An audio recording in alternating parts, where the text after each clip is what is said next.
welcoming all the guests of this event. Ladies and gentlemen, a big round of applause to Nanay Linda.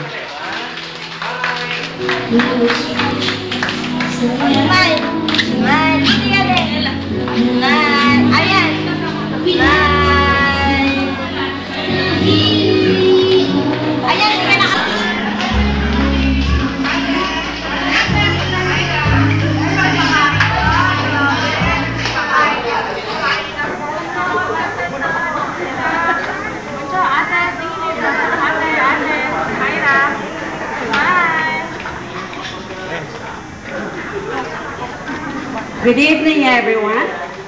In behalf of my daughter, Priscilla, I was assigned to give these opening remarks.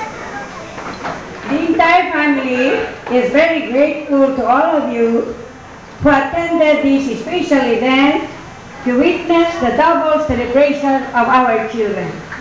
Rob on his baptismal and Patrice on her 7th birthday celebration. Siyempre po, the baptismal ceremony took place